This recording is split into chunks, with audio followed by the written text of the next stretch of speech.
तो साथियों बताइए आप सभी कैसे हैं।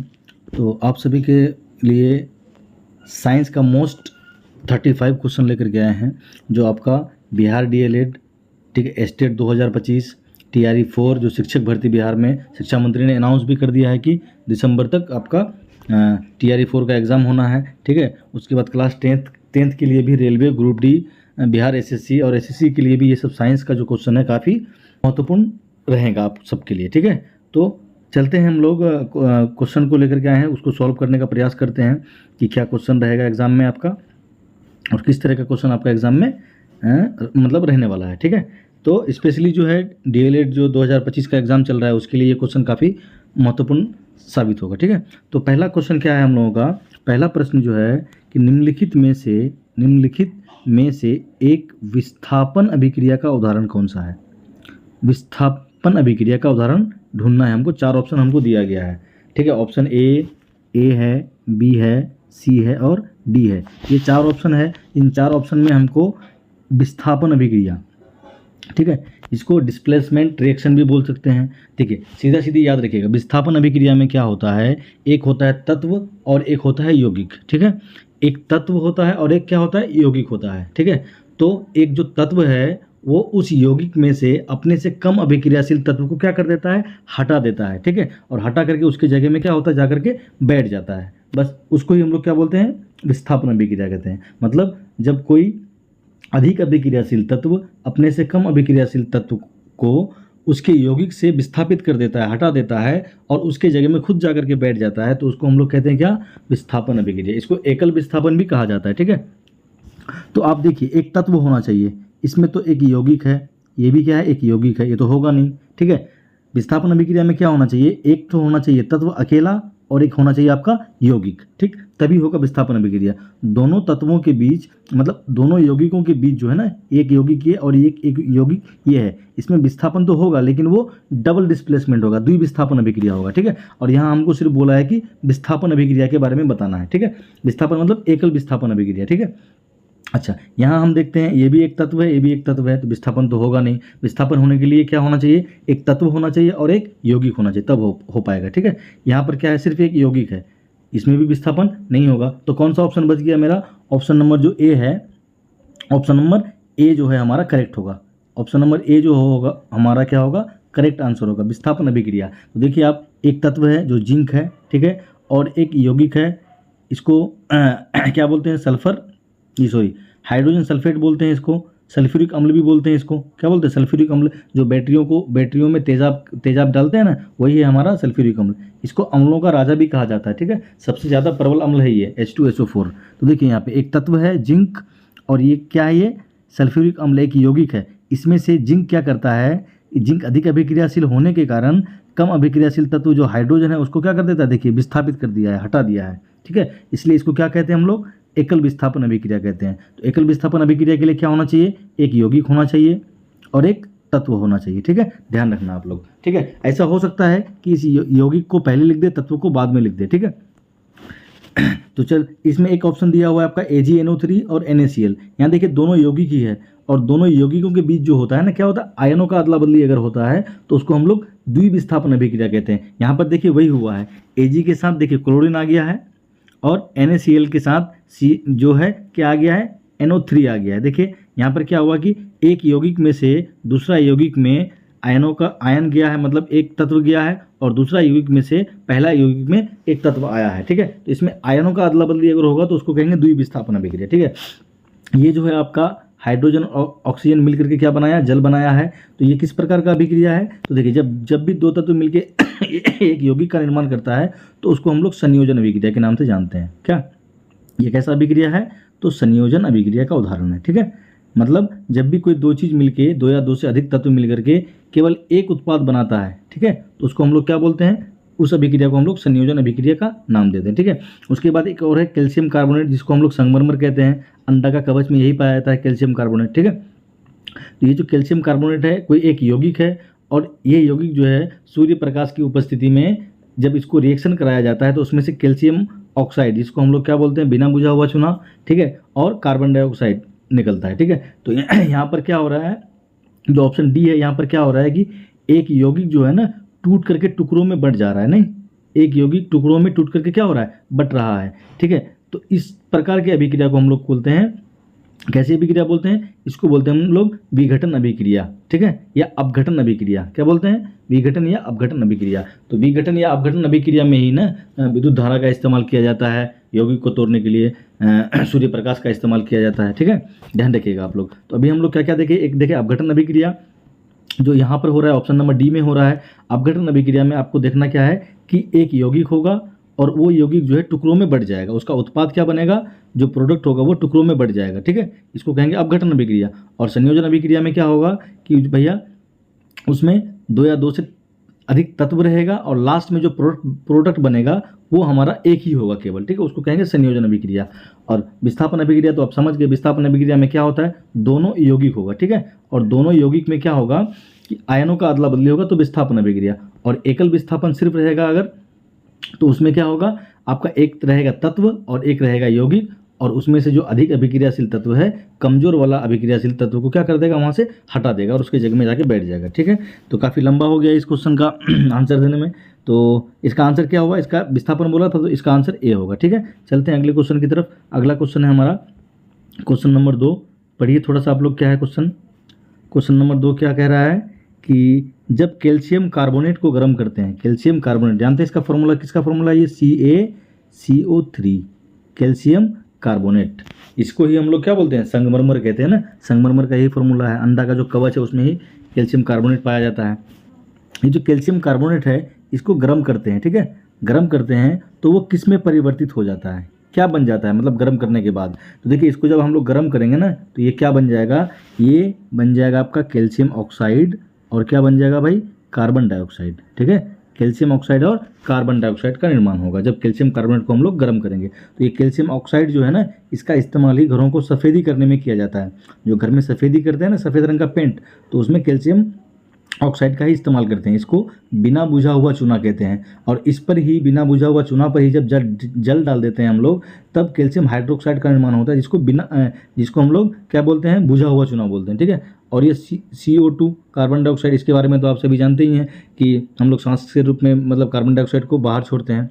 और ये कितना % है हमारे वायुमंडल में, तो 0.03% हमारे वायुमंडल में है, ठीक है, कार्बन डाइऑक्साइड। तो कार्बन डाइऑक्साइड भी हमारे लिए बहुत जरूरी है, तापमान को क्या करता है, बनाए रखता है, ठीक है। तो कार्बन डाइऑक्साइड की मात्रा में अगर ज़्यादा वृद्धि हो जाएगा ना तो तापमान क्या होगा, बढ़ जाएगा। और तापमान बढ़ने से क्या हो जाएगा, जो भी ग्लेशियर है वो सब पिघल जाएगा, जिससे कि क्या होगा, बाढ़ आने की संभावना हो जाएगी। और जो भी देश जो है बर्फीले क्षेत्रों में है वो सब तबाह हो जाएगा, बह जाएगा एकदम, ठीक है।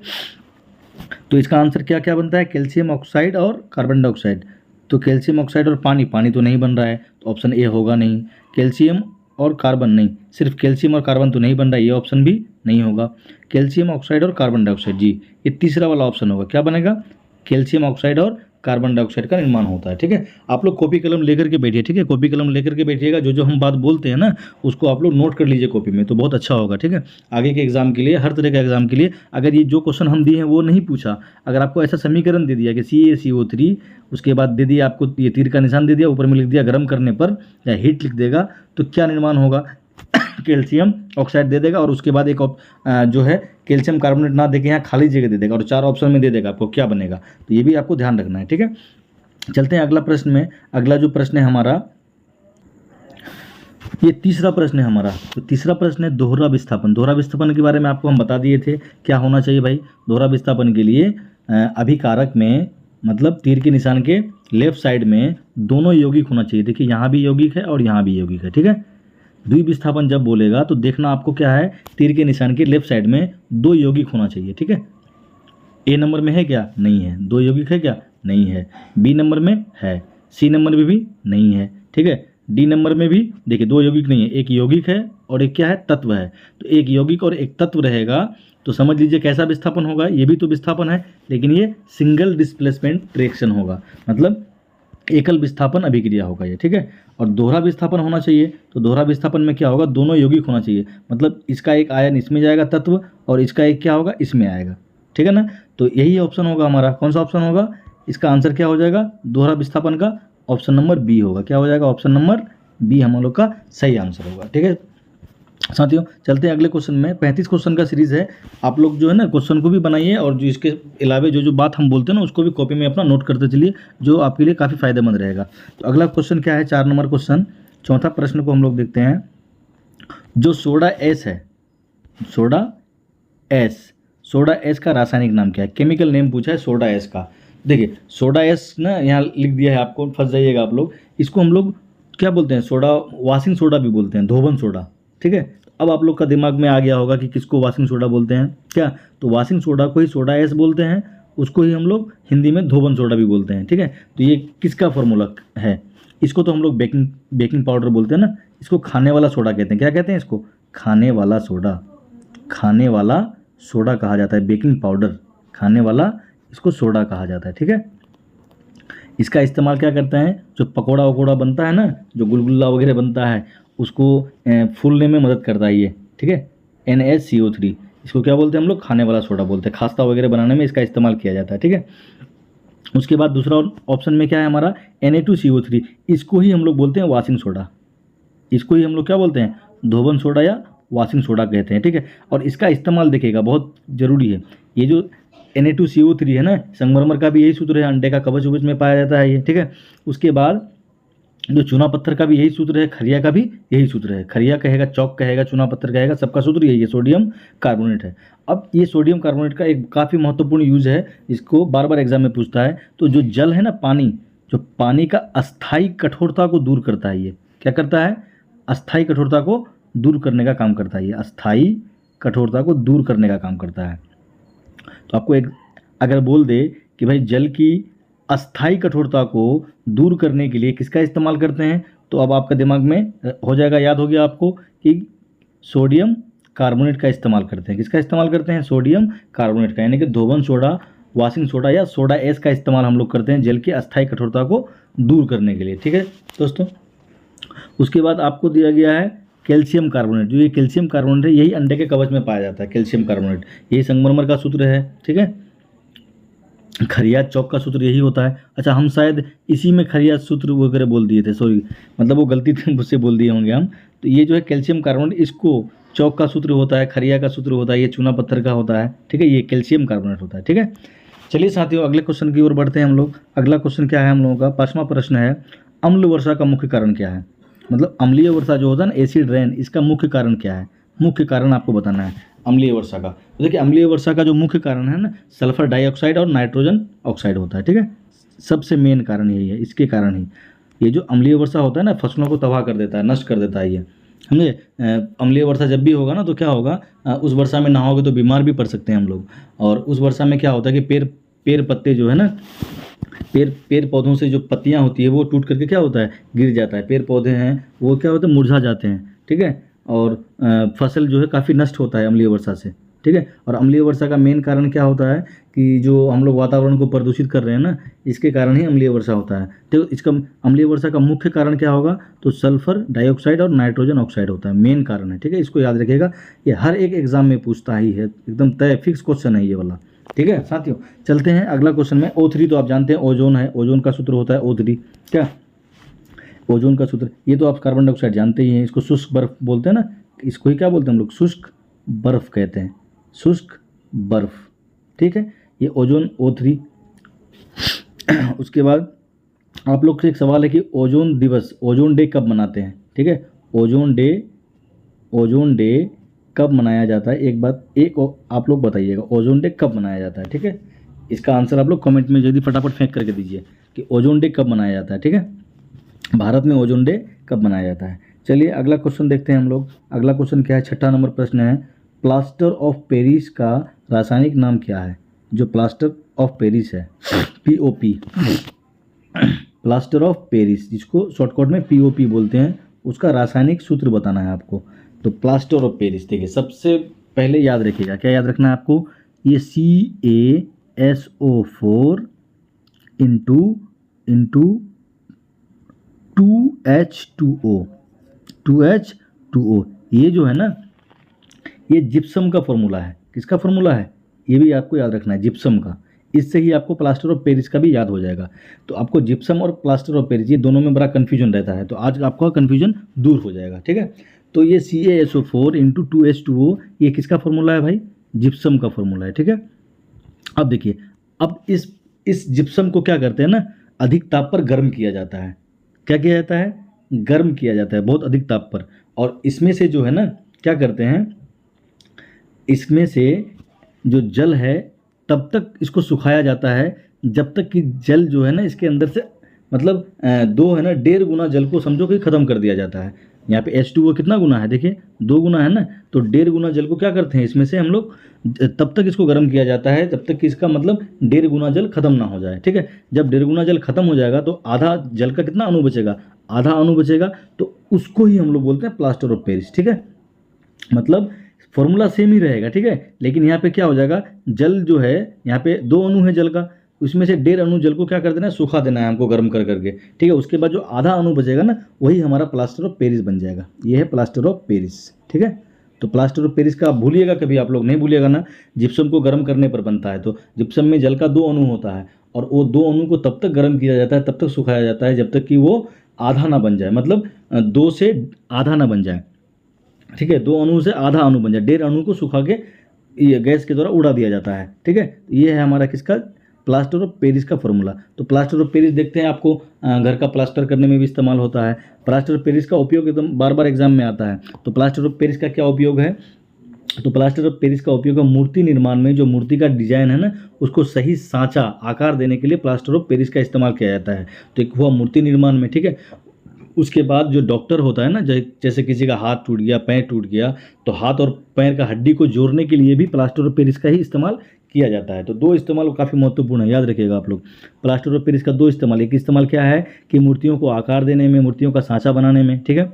दूसरा क्या इस्तेमाल है प्लास्टर ऑफ पेरिस का, कि टूटी हुई हड्डियों को सही जगह पर जोड़ने के लिए प्लास्टर ऑफ पेरिस का लगाया जाता है। आप लोग देखे होंगे किसी का अगर हाथ टूट गया है ना, तो सफ़ेद सफ़ेद पट्टी बना हुआ रहता है उस पर, वही है हमारा प्लास्टर ऑफ पेरिस, ठीक है।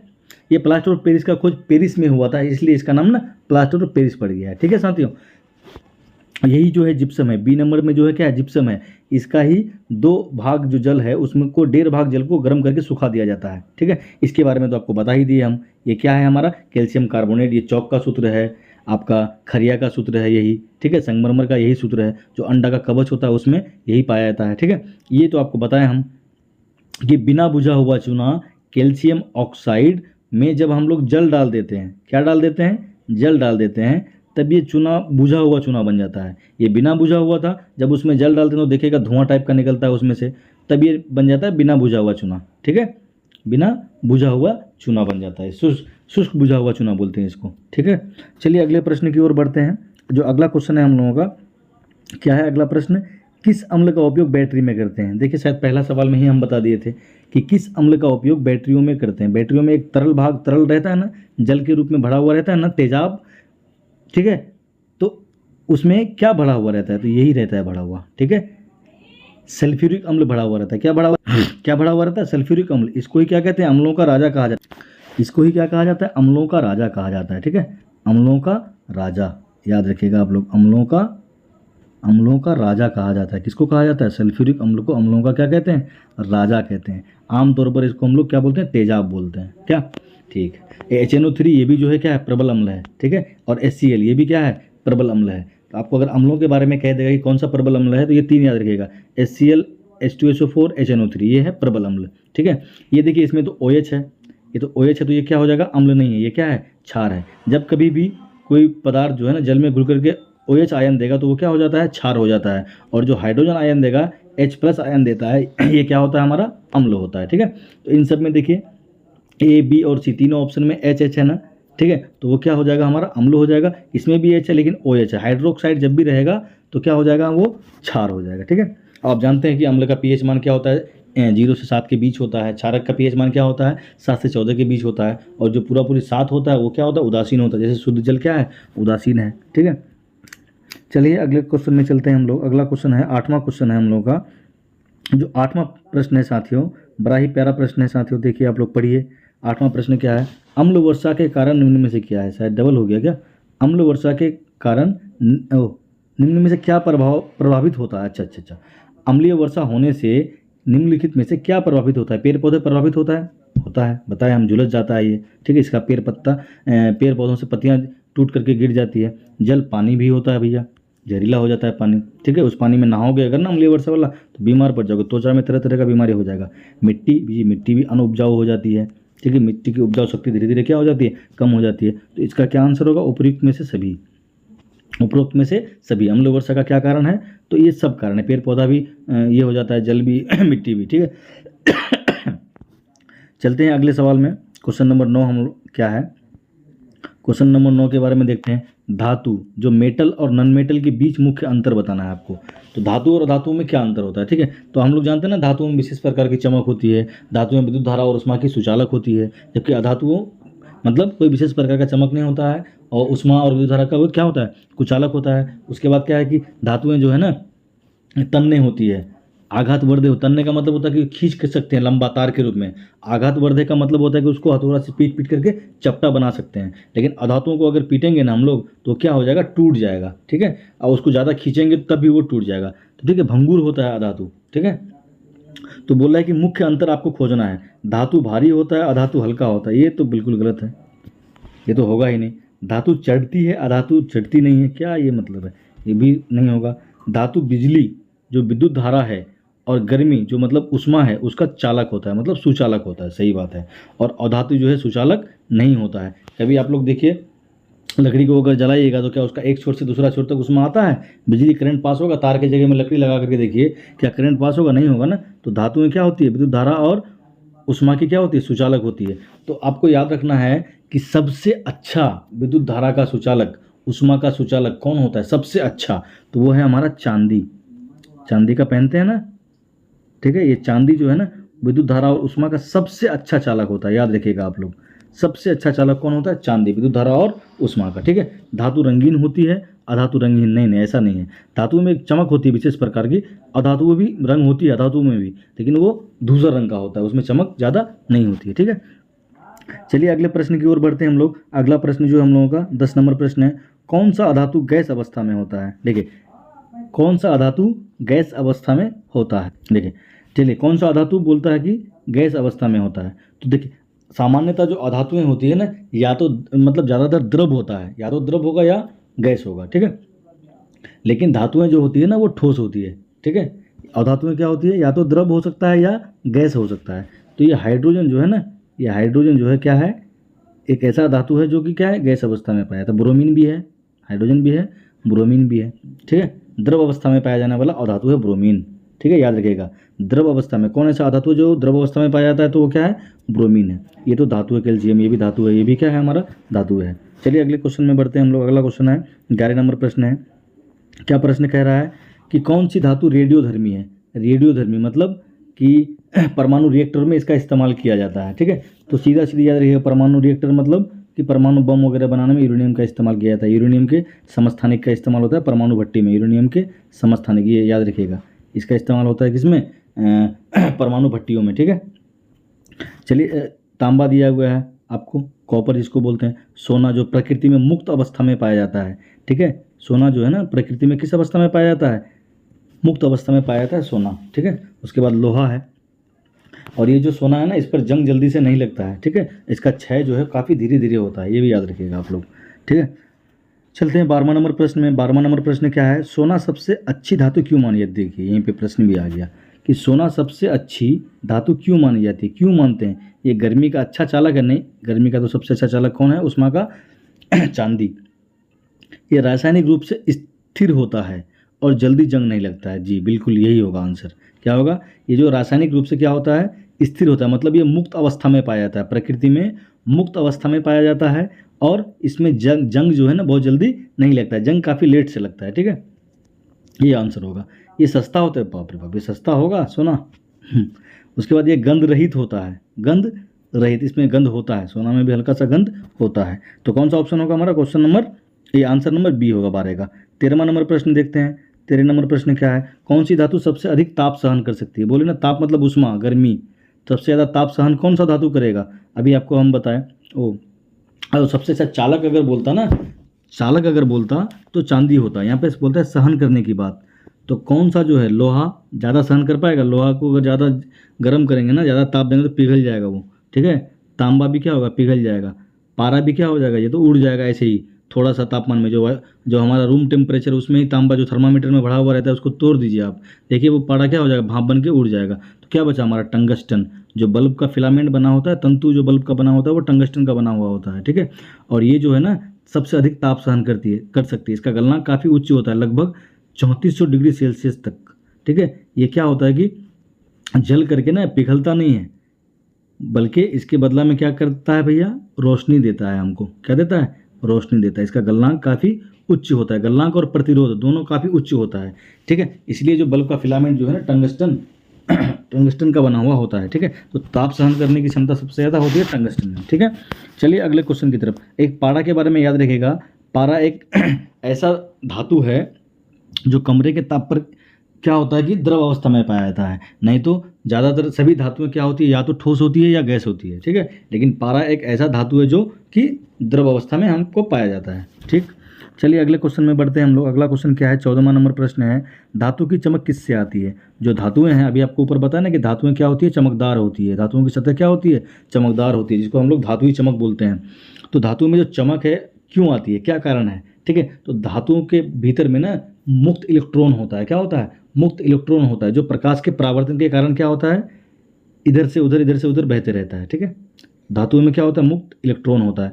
आप लोग विद्युत धारा वाला चैप्टर पढ़े होंगे, उसमें क्या होता है, तारों के बीच में से होकर के कौन सा कण बहता है विद्युत धारा में। विद्युत धारा में जो हम लोग स्विच को ऑन करते हैं तो बल्ब जलना शुरू हो जाता है, पंखा चलना शुरू हो जाता है। तो तारों के भीतर में से ना यही कण है, इलेक्ट्रॉन का ही गमन होता है, ठीक है।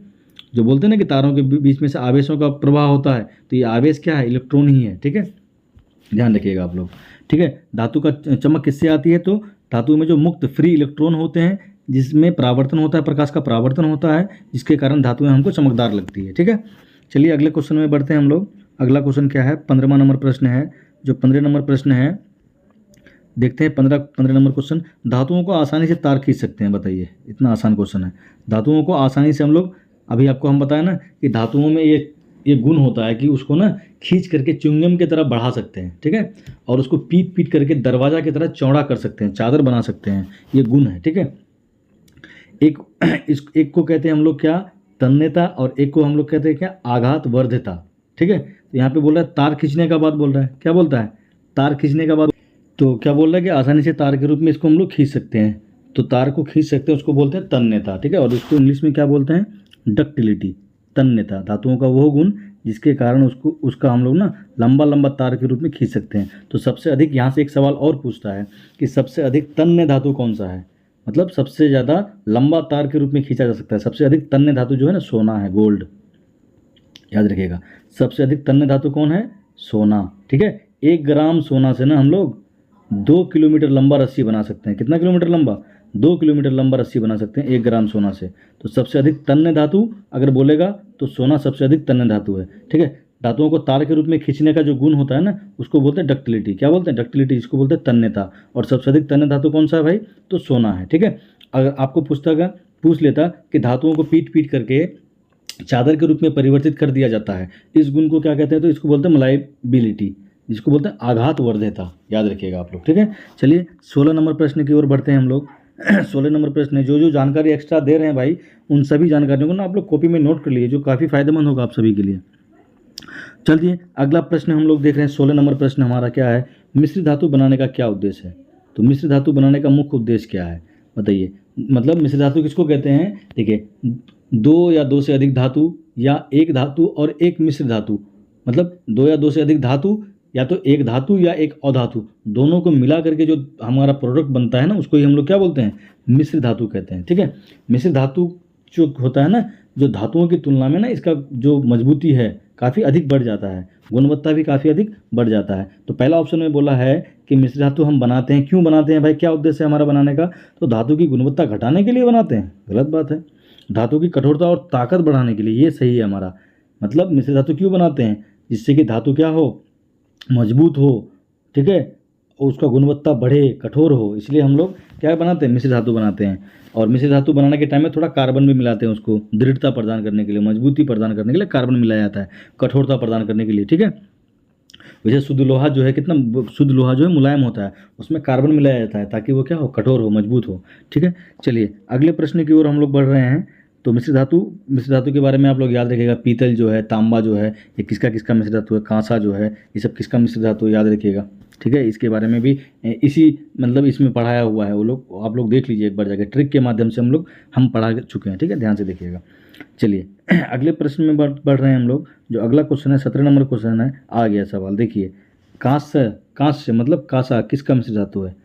ठीक है, तो आप याद रखिएगा, कांसा जो है ना, क से क्या होता है भाई, कॉपर, क से क्या होता है, कॉपर को तांबा भी बोलते हैं, क्या बोलते हैं, तांबा। ठीक है, तो तांबा तो सब में देख रहे हैं, तीनों में तांबा देख रहे हैं, इसमें तांबा नहीं देख रहे हैं, ये तो खत्म हो जाएगा, ये तो होगा ही नहीं, ये तो गलत है, ये बिल्कुल भी नहीं होगा। ठीक है, कांस्य में क है, तो क से क्या होगा, कॉपर मतलब तांबा सब में है। अब का के ऊपर में क्या देख रहे हैं हम लोग, अनुस्वार देख रहे हैं, क्या देख रहे हैं, अनुस्वार। देखिए कान, नौ देख रहे हैं ना, अनुस्वार, तो नौ से क्या आप टीन याद रखिएगा, क्या याद रखिएगा, टीन। तो कौन सा आंसर होगा हमारा, कांसा। ऐसा इसी तरह से ट्रिक करके ना पढ़ा चुके हैं, आप लोग देखिएगा चैनल में जाकर के, वीडियो को मिल जाएगा आपको। कांसा जो है तो क से क्या होगा, कॉपर तांबा बोलते हैं इसको, और कांसा में अनुस्वार है नौ को याद रखिएगा टीन से आप लोग। ठीक है, तो कांसा किसका मिश्र धातु है। उसी तरह से पीतल का याद रखिए, पीतल गन मेटल होता है, स्टेनलेस स्टील होता है, इन सब का पूछता है एग्जाम में, और इसका इस्तेमाल भी पूछता है। ठीक है, तो देखिए पीतल का क्या होगा, पीतल को आपको याद रखना है पिताजी, शॉर्टकट में किससे याद रखना है, पिताजी से, पिताजी से याद रखना है, किससे, पी से आपका हो गया पिता। ठीक है, त से क्या हो गया आपका, तांबा। ठीक है, पिताजी, जी से क्या हो गया आपका, जिंक। तो कॉपर प्लस जिंक, ये जो है पीतल से, ये जो है मिलकर के क्या बनता है, पीतल बनता है, याद रखिएगा, कॉपर प्लस जिंक। इस तरह से ना ट्रिक के माध्यम से आपको पढ़ाए हैं। ठीक है, उस वीडियो को जाके देख लीजिएगा, पूरा मिश्र धातु वाला चैप्टर ही आपका एकदम सॉल्व हो जाएगा। कोई भी सवाल कहीं से पूछेगा तुरंत याद कर लीजिएगा, ट्रिक दिया हुआ है एकदम बेहतरीन साथ। चलिए साथियों, अगले प्रश्न में बढ़ते हैं हम लोग। जो अगला प्रश्न है हमारा 18 नंबर प्रश्न है। जो 18वां प्रश्न है क्या है साथियों, देखिएगा, मिश्र धातु में कार्बन, बताओ यार, ये सब तो बता दिया। मिश्र धातु में कार्बन का प्रयोग क्यों करते हैं, रंग बदलने के लिए, बिल्कुल नहीं करते हैं, ताकत और कठोरता को बढ़ाने के लिए। ठीक है, ताकत, मजबूती और कठोरता को क्या करने के लिए, दृढ़ता को बनाने के लिए कार्बन का इस्तेमाल करते हैं हम लोग। जैसे लोहा में भी शुद्ध लोहा होता है नरम, उसमें कार्बन मिलाया जाता है ताकि वो मजबूत हो, कठोर हो। ठीक है, चलिए अगला प्रश्न को देखते हैं हम लोग। 19वां नंबर प्रश्न क्या है, 19वां नंबर प्रश्न है क्या है, 19 नंबर प्रश्न कि कार्बन का कौन सा रूप सबसे कठोर होता है। आप जानते हैं कि कार्बन का 3 रूपों में पाया जाता है। कार्बन जो अलग अलग रूपों में पाए जाते हैं ना, उसके अलग अलग रूप को क्या किस नाम से जाना जाता है, अपर रूप के नाम से जाना जाता है। किसके नाम से जाना जाता है, अपर रूप के नाम से जाना जाता है। तो कार्बन का 3 अपर रूप है। एक क्या है हमारा हीरा, जो प्रकृति में पाया जाने वाला सबसे अधिक कठोर पदार्थ है। ठीक है, एक है हमारा क्या है, इसको हम लोग बोलते हैं ग्रेफाइट। ठीक है, ग्रेफाइट जो पेंसिल का शीशा में लगता है ना, पेंसिल का लिखने में, और ग्रेफाइट का इस्तेमाल भी जो है ना कांच को काटने के लिए, कांच में डिजाइन देने के लिए ग्रेफाइट का इस्तेमाल करते हैं, और कांच को काटने के लिए जो है ना हीरे का इस्तेमाल करते हैं। हाँ ना, इस्तेमाल करते हैं। तो हीरा जो है ना प्रकृति में पाया जाने वाला सबसे अधिक कठोर पदार्थ है। ठीक है, वहीं पर उसका उल्टा होता है, जो ग्रेफाइट है वो क्या होता है भाई, मुलायम होता है। ठीक है, ग्रेफाइट क्या होता है, मुलायम होता है, और हीरा जो है ना चतुष्कोणीय होता है, चतुष्फलकीय होता है, और वहीं पे ग्रेफाइट जो है षष्ठफलकीय, मतलब 6 फलक वाला होता है ग्रेफाइट। तो ग्रेफाइट का इस्तेमाल किस में करते हैं हम लोग, लिखने में करते हैं। वैसे आमतौर पर तो जो कार्बन जो है ना हमारा, कार्बन क्या होता है, कार्बन है वो अधातु है। क्या है, कार्बन अधातु है, लेकिन इसका 3 अपर रूप है। एक तो है हमारा हीरा जो भी अधातु है। ठीक है, एक है हमारा C60 बंक मिस्टर फ्लोरीन जिसको कहते हैं, इसकी आकृति फुटबॉल की तरह होती है, वो भी जो है क्या है, अधातु है। लेकिन जो ग्रेफाइट है ना, जो ग्रेफाइट है, ये ग्रेफाइट जो है ना ये अधातु है। ठीक है, लेकिन ये विद्युत का क्या करता है, चालन करता है, विद्युत का सुचालक होता है। तो एक बात और याद रख सकते हैं आप लोग, कौन ऐसा अधातु है जो विद्युत का चालन कर सकता है, कौन ऐसा अधातु है जो विद्युत का चालन कर सकता है, वो क्या है, ग्रेफाइट। ग्रेफाइट का इस्तेमाल किस में हम लोग करते हैं, जो पेंसिल का नोक होता है ना, जो शीशा, वही है ग्रेफाइट, जिसको हम लोग लिखते हैं कटर से साफ करके जो कलर निकलता है ना, वही है हमारा ग्रेफाइट। तो ग्रेफाइट ध्यान रखिएगा, विद्युत का क्या होता है, ये सुचालक होता है, और ये है अधातु, लेकिन विद्युत का क्या होता है, ये सुचालक होता है। तो यहाँ बोला कि सबसे अधिक कठोर पदार्थ, तो सीधा सीधी बात है, क्या है, डायमंड, हीरा, ये क्या है, सबसे अधिक कठोर पदार्थ है। चलिए अगले क्वेश्चन में बढ़ते हैं। अगला क्वेश्चन क्या है, 20 नंबर प्रश्न है, कार्बन का कौन सा यौगिक प्राकृतिक गैस का मुख्य घटक है।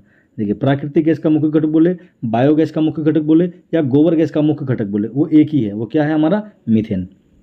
ठीक है, प्राकृतिक गैस का मुख्य घटक, बायोगैस का मुख्य घटक, गोबर गैस का मुख्य घटक, वो क्या है हमारा, मीथेन है। और मीथेन पाया कहाँ जाता है, तो देखिए मीथेन जो है ना, मीथेन गैस जो गाय बैल भैंस जो घास खाता है ना, और जो जुगाली करता है तो गाजो टाइप का आता है सफ़ेद रंग का, तो वो है हमारा मीथेन गैस, ठीक है। और उसके बाद जो गाय बैल भैंस गोबर देता है ना, गोबर, उस गोबर में मीथेन गैस पाया जाता है।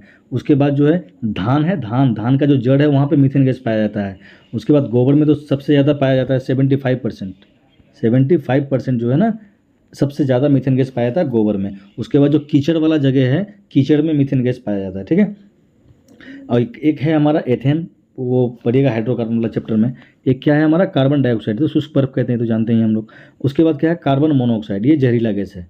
कार्बन मोनोऑक्साइड कैसा गैस है, जहरीला गैस है। मतलब धुआं में जितने प्रकार का धुआं होगा ना, उसमें से कार्बन मोनोऑक्साइड गैस ही निकलता है, जो काफ़ी क्या है, जहरीला गैस, इसको दम घोटने वाली गैस भी कहते हैं। तो किस गैस को दम घोटने वाला गैस कहा जाता है, याद रखिएगा, कार्बन मोनोऑक्साइड को दम घोटने वाला गैस कहते हैं। इसका फॉर्मूला होता है सिर्फ CO, ठीक है। कार्बन मोनोऑक्साइड का क्या फॉर्मूला होता है, सिर्फ CO।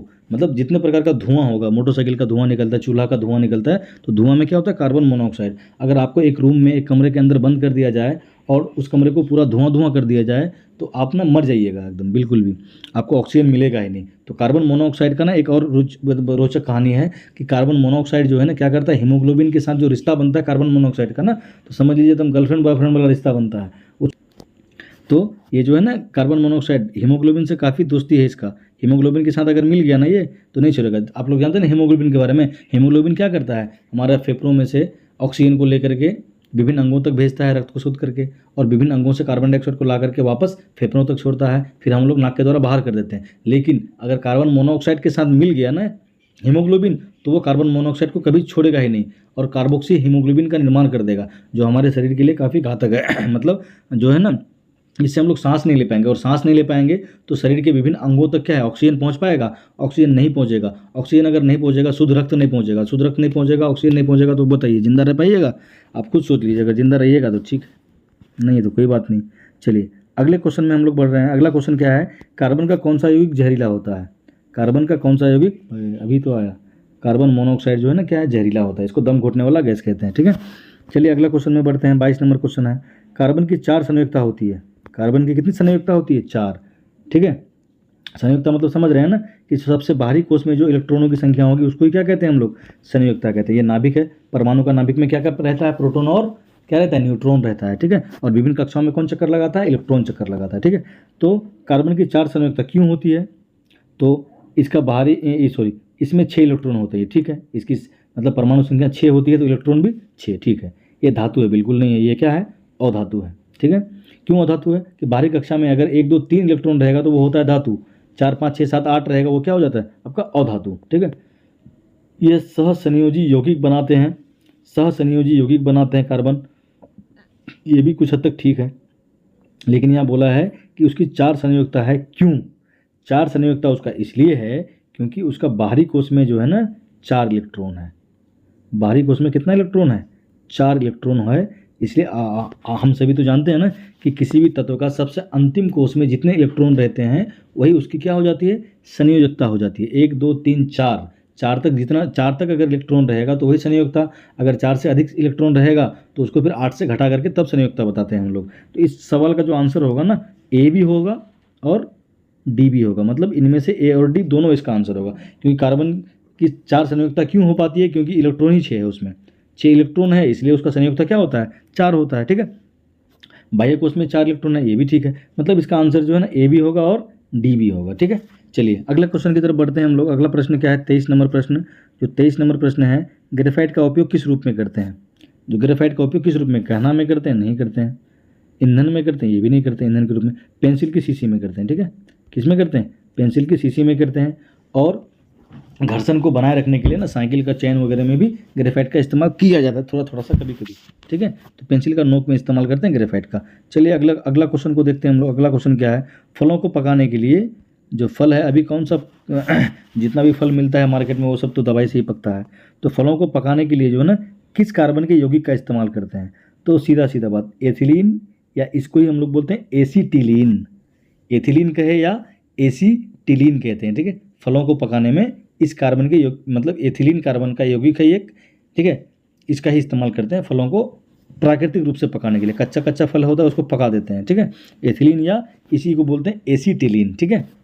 चलिए अगला क्वेश्चन को हम लोग देख रहे हैं। अगला प्रश्न क्या है, 35 नंबर प्रश्न, 25 नंबर प्रश्न है कि मानव नेत्र का कौन सा भाग जो है ना आँख के अंदर प्रकाश को जाने देता है, मतलब कंट्रोल करता है, मतलब प्रकाश की मात्रा को। मानव नेत्र का कौन सा भाग है जो रोशनी है, जो प्रकाश है, उसको कंट्रोल करता है, अंदर जाने देता है या ठीक है, तो कौन सा है वो, तो पुतली जो है ना प्रकाश की मात्रा को नियंत्रित करती है, ये बात याद रखेगा। जो पुतली है नेत्र में प्रवेश करने वाली, आँख में प्रवेश करने वाली प्रकाश की मात्रा को नियंत्रित करती है, ठीक है। उसके बाद कॉर्निया है। कॉर्निया के बारे में आप जानते हैं, कोई व्यक्ति जो नेत्र दान करता है, आँख का दान करता है ना, तो यही हिस्सा जो है ना दान किया जाता है, ठीक है, कॉर्निया। आपको पूछता है एग्जाम में, ठीक है, TRE 1 में शायद था और पिछला DELED में भी था ये कि मतलब कोई रोगी अगर नेत्रदान करता है तो उसके नेत्र का कौन सा हिस्सा को दान किया जाता है, तो ये कॉर्निया को दान करते हैं, ठीक है, याद रखिएगा आप लोग, ठीक है। और यहाँ सवाल था हम लोग का कि प्रकाश की मात्रा को कौन नियंत्रित करता है, तो इसका आंसर तो हमारा ए हो जाएगा, ठीक है, पुतली, ठीक है। अगर आपको पूछे कि आँख का कौन सा भाग दान किया जाता है, तो कॉर्निया, ठीक है। और रेटिना के बारे में हम लोग जानते हैं, जो भी चीज़ हम लोग देखते हैं ना, उस चीज़ का जो तस्वीर है हमारे रेटिना पर ही बनता है। कहाँ पर बनता है, रेटिना पर। ये पर्दे की तरह कार्य करता है, लेकिन जो चीज़ हम लोग देखते हैं उसका जो रेटिना पर प्रतिबिंब बनता है ना, उल्टा बनता है। कैसा बनता है, उल्टा बनता है, छोटा बनता है, और हमारा जो दिमाग है उस प्रतिबिंब को सीधा करके दिखाता है, ठीक है साथियों। चलिए अगला क्वेश्चन की तरफ बढ़ते हैं हम लोग। अगला प्रश्न क्या है हमारा, अगला प्रश्न है 26 नंबर प्रश्न। 26 नंबर प्रश्न को पढ़ते हैं, क्या है, हाइपरमेट्रोपिया, ठीक है। हाइपरमेट्रोपिया कौन सा लेंस का उपयोग करता है, तो सीधा सीधी याद रखिएगा, इसमें क्या होता है ना, देखिए उड़ान याद रखिएगा, एक लफ्ज़ है उड़ान, क्या है, उड़ान, ठीक है, उड़ान, सीधा सीधी आपको एकदम शॉर्टकट में याद हो जाएगा, उड़ान। तो UD से याद रखिएगा, ठीक है। U से क्या हो गया आपका, उत्तल लेंस, ठीक है, और D से क्या हो गया आपका, दीर्घ दृष्टि, ठीक है, याद रखिएगा।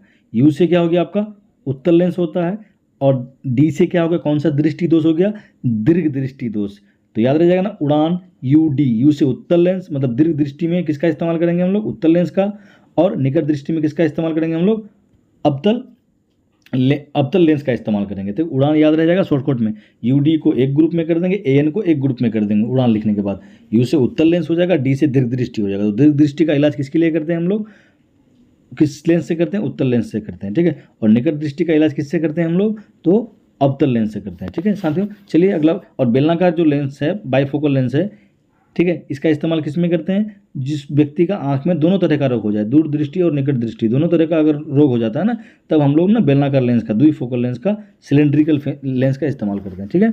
चलिए अगला क्वेश्चन को देखते हैं। अगला क्वेश्चन क्या है, 27 नंबर क्वेश्चन, आँख की समायोजन शक्ति, एकोमोडेशन, आँख की समायोजन शक्ति, मतलब इसको समंजन क्षमता भी कहते हैं, ठीक है, क्या है, तो समंजन क्षमता का मतलब क्या होता है कि कोई आँख जो है ना नज़दीक का चीज़ को भी देखता है, दूर का चीज़ को भी देखता है, ठीक है। मतलब जो पक्षमावी पेशियाँ होती है हमारे आँख में ना, ये उस आँख को क्षमता प्रदान करता है, ताकत प्रदान करता है कि हम तुरंत नज़दीक का चीज़ भी देख लेते हैं और दूर का चीज़ भी देख लेते हैं, ठीक है। मतलब फोकस दूरी को हम ना, आँख का वो क्षमता जिसके कारण हम फोकस दूरी को बढ़ा भी सकते हैं और घटा भी सकते हैं, उसको कहते हैं समंजन क्षमता, याद रखिएगा, ठीक है। तो देखिए फोकस दूरी का है या वस्तु दूरी, एक बात है, वस्तु दूरी के अनुसार लेंस की वक्रता को बदलना। लेंस की वक्रता को मतलब दूर का देखते हैं तो लेंस का वक्रता क्या होता है, छोटा हो जाता है, पास का देखते हैं तो लेंस का वक्रता क्या होता है, बढ़ जाता है। तो यही आंसर होगा इसका, क्या आंसर होगा, समंजन क्षमता मतलब क्या होता है, दूर और पास की वस्तुओं को देखने के लिए क्या करना, फोकस दूरी को कम बेसी कर देना, घटा देना, बढ़ा देना, ठीक है। चलिए अगला क्वेश्चन देखते हैं, 28 नंबर प्रश्न को देखते हैं, निकट दृष्टि दोष सुधारने के लिए बताइए। निकट, उड़ान याद रखिएगा, क्या बोले थे हम, उड़ान याद रखना है आपको, UDAN, उड़ान, उड़ान याद रखिएगा। तो D से दीर्घ दृष्टि, उसमें कौन सा लेंस, उत्तल लेंस। N से निकट दृष्टि, उसमें कौन सा लेंस, अवतल लेंस। सीधा सीधा सीधा याद हो जाएगा आपको। तो इस सवाल में हम बताएंगे नहीं क्या होगा, आप लोग खुद देख लीजिए। चलिए 29 नंबर प्रश्न को देखते हैं। 29 नंबर देखिए, ओम का नियम, ओम का नियम, ठीक है। ओम का नियम क्या होता है, प्रतिरोध, प्रतिरोध का मतलब क्या होता है, ओम। R बराबर क्या होता है, V/I, R बराबर क्या होता है, V/I होता है, ठीक है। R बराबर क्या होता है, V/I, तो V बराबर क्या हो जाएगा आपका, IR, क्या हो जाएगा, V बराबर IR हो जाएगा। देख लीजिए V बराबर I/R, ये आंसर है, पहला आंसर हो जाएगा ओम का नियम। तो ओम का नियम आप लोग जानते हैं ना कि कोई भी अगर तार है तो उसके दोनों सिरों के बीच का विभवांतर और उसमें से बहने वाली विद्युत धारा दोनों जो क्या होती है, समानुपाती होती है, ठीक है। इसको ही हम लोग ओम का नियम कहते हैं, ठीक है। तो ओम का जो प्रतिरोध है ना हमारा, प्रतिरोध रेजिस्टेंस, वो रेजिस्टेंस का अगर पूछेगा SI यूनिट पूछेगा आपको तो क्या हो जाएगा, ओम हो जाएगा। अगर आपको पूछ देगा कि प्रतिरोधक, तब उसका क्या हो जाएगा, ओम मीटर। प्रतिरोध अगर सिर्फ पूछे तो उसका ओम SI यूनिट, अगर प्रतिरोधक पूछे लास्ट में क लगा करके तो उसका क्या हो जाएगा आपका क्या बोलते हैं, ओम मीटर, ठीक है। एक और होता है विशिष्ट प्रतिरोध का मान कितना होता है, 0 होता है, और उसका भी प्रतिरोध, उसका भी जो मात्रक है क्या होता है, ओम मीटर ही होता है, ठीक है। चलिए साथियों, अगला क्वेश्चन की तरफ बढ़ रहे हैं हम लोग। अगला प्रश्न क्या है, 30 नंबर सवाल, कि वोल्ट मीटर को परिपथ में कैसे जोड़ते हैं। वोल्ट मीटर को किसी परिपथ में, तो वोल्ट मीटर क्या करता है ना, किन्हीं दो बिंदुओं के बीच कोई चालक तार है अगर, तो उसका दो बिंदुओं के बीच के विभवांतर को मापता है, वोल्टेज को मापता है दो बिंदुओं के बीच में, ठीक है। ये अगर तार है ना, तो एक बिंदु ये और एक बिंदु ये, एक बिंदु यहाँ, इन दोनों के बीच के एक बिंदु ये हमारा हो गया A और एक बिंदु हमारा ये क्या हो गया B। तो इन दोनों बिंदुओं के बीच का वोल्टेज को मापेगा, तब वोल्ट मीटर है, इसको क्या बोलते हैं, तब हम लोग वोल्ट मीटर कहते हैं। तो वोल्ट मीटर जो है ना, हमेशा जहाँ नापना होगा उस तार के हमेशा समांतर क्रम में लगेगा, पैरेलली लगाया जाएगा, या तो नीचे या तो ऊपर। और यहीं पर अगर रहता कि एमीटर को कैसे जोड़ते हैं, तो एमीटर को जो है ना सीरीज में जोड़ते हैं, श्रेणी क्रम में जोड़ते हैं, ठीक है। तो इसका क्या आंसर होगा, वोल्ट मीटर को कैसे जोड़ते हैं भाई, पैरेलली जोड़ते हैं, ठीक है, समांतर क्रम में जोड़ते हैं। चलिए चलते हैं अगला क्वेश्चन में हम लोग। 31 नंबर प्रश्न, 1 किलोवाट घंटा बराबर क्या, और सिर्फ 1 किलोवाट दिया हुआ है। 1 किलोवाट बराबर क्या होता है, 1 किलोवाट बराबर सिंपल सा 1000 वाट होता है। 1 किलोवाट बराबर क्या होता है, 1000 वाट होता है। एक बात यहाँ पे याद रखिएगा कि वाट जो है ना किसका मात्रक है, जो शक्ति है ना हमारा, शक्ति का मात्रक क्या होता है, वाट, ठीक है। एक और होता है किलोवाट घंटा, किलोवाट घंटा, ये जो है ना शक्ति का व्यापारिक मात्रक है, ये भी याद रखिएगा। किलोवाट घंटा किसका मात्रक है, शक्ति का व्यापारिक मात्रक है, ठीक है। 1 किलोवाट घंटा बराबर कितना होता है, 1 यूनिट होता है। जो बिजली बिल आता है ना कैलकुलेट करने आप लोग को, कि 1 किलोवाट बराबर कितना होता है, 1 यूनिट होता है, ठीक है, kWh। और एक बात यहाँ पे याद रखना है और कि 1 हॉर्स पावर बराबर कितना होता है भाई, 746 वाट होता है। कितना होता है, 746 वाट। 1 हॉर्स पावर बराबर कितना होता है, एक अश्व शक्ति, हॉर्स मतलब अश्व, घोड़ा, ठीक है, एक अश्व शक्ति बराबर कितना होता है, 746 वाट का होता है, ठीक है। चलिए चलते हैं हम लोग अगला सवाल में। अगला 32 नंबर सवाल है, 35 तो क्वेश्चन लेकर के आए हैं आप लोग के लिए, ठीक है। तो 32 नंबर सवाल को आप लोग ध्यान से देखिए थोड़ा। विद्युत ऊर्जा का वाणिज्यिक मात्रक, बोले ना, व्यापारिक मात्रक बोले या वाणिज्यिक मात्रक, यही होता है किलोवाट घंटा। किलोवाट घंटा, वाट के बारे में जानते हैं, ये शक्ति का मात्रक है, ठीक है ना। यहाँ पे आपको विद्युत ऊर्जा या विद्युत शक्ति बोलता, वाणिज्यिक या व्यापारिक लगेगा तब ये आंसर होगा, ठीक है। अगर सिर्फ बोलेगा कि विद्युत शक्ति का मात्रक, तो सिर्फ क्या हो जाएगा, वाट हो जाएगा। वोल्ट जो है विभवांतर का मात्रक है, एम्पियर जो है विद्युत धारा का मात्रक है, ठीक है। चलिए चलते हैं अगले सवाल में हम लोग। अगला 33 नंबर सवाल है, ओहमीय प्रतिरोध किस पर निर्भर करता है। ओम जो है ना, प्रतिरोध जो है किन किन कारकों पर निर्भर करता है, सीधा सीधा बात है। प्रतिरोध जो है ना चालक की प्रकृति पर, सही बात है कि वो पदार्थ जो है किससे बना हुआ है, चालक की लंबाई पर, ये भी है, लंबाई के समानुपाती होती है, और क्षेत्रफल के व्युत्क्रमानुपाती होती है, ठीक है। चालक के क्षेत्रफल पर, ये भी ठीक है, ये भी ठीक है। तो इसका आंसर क्या हो जाएगा, उपरोक्त में से सभी हो जाएगा। चलिए अगला क्वेश्चन में 34 नंबर प्रश्न है, उसके बाद अंतिम प्रश्न है 35, ठीक है। बस ये इसके बाद लास्ट प्रश्न है, विद्युत धारा की परंपरागत दिशा क्या होती है। जो विद्युत धारा है ना हमारा करंट, उसका दिशा क्या होता है, तो इसका दिशा हमेशा याद रखिएगा, धन से ऋण की तरफ, धन आवेश से ऋण आवेश की तरफ विद्युत धारा बहती है। लेकिन वहीं पर इलेक्ट्रॉन जो है ऋण से धन की तरफ बहता है, याद रखिएगा। तारों से होकर क्या बहता है, कौन सा, इलेक्ट्रॉन ही तो बहता है। तो जब हम लोग ना वो स्विच को ऑन करते हैं ना, तो विद्युत धारा जो है धन ध्रुव से लेकर के ऋण ध्रुव की तरफ जाता है, ठीक है, धन आवेश से ऋण आवेश की तरफ। और लेकिन इलेक्ट्रॉन जो है क्या होता है, ऋण आवेश से धन आवेश की तरफ जाता है, ये बात याद रखिएगा, ठीक है। अंतिम सवाल है आज का, 1 जूल पर सेकेंड को क्या कहते हैं। 1 जूल पर सेकेंड को क्या कहते हैं, खत्म, 1 जूल, ठीक है। देख लेते हैं हम लोग। एक बात आप लोग पढ़े होंगे ना कि विद्युत धारा I बराबर क्या होता है, Q/T, Q/T होता है। तो ये जो Q है ना, ये Q जो है इसको क्या बोलते हैं हम लोग, अच्छा जूल है, ओ जूल है ना, हम सोचे कि ये आवेश है, तो 1 जूल है ना, वाट हो जाएगा। इसका आंसर क्या हो जाएगा, वाट हो जाएगा। मतलब P बराबर याद रखना है आपको, P बराबर कितना हो जाता है, P बराबर क्या होता है, 1J/1 सेकेंड। मतलब 1 सेकेंड में अगर 1 जूल का काम होगा तो हम लोग कहेंगे कि 1 वाट का काम हुआ है। किसका काम हुआ है, 1 वाट का काम हुआ है, ठीक है। तो ये वाट हो जाएगा, ठीक है। तो बताइएगा साथियों आप सभी को जो आज का सेशन कैसा लगा।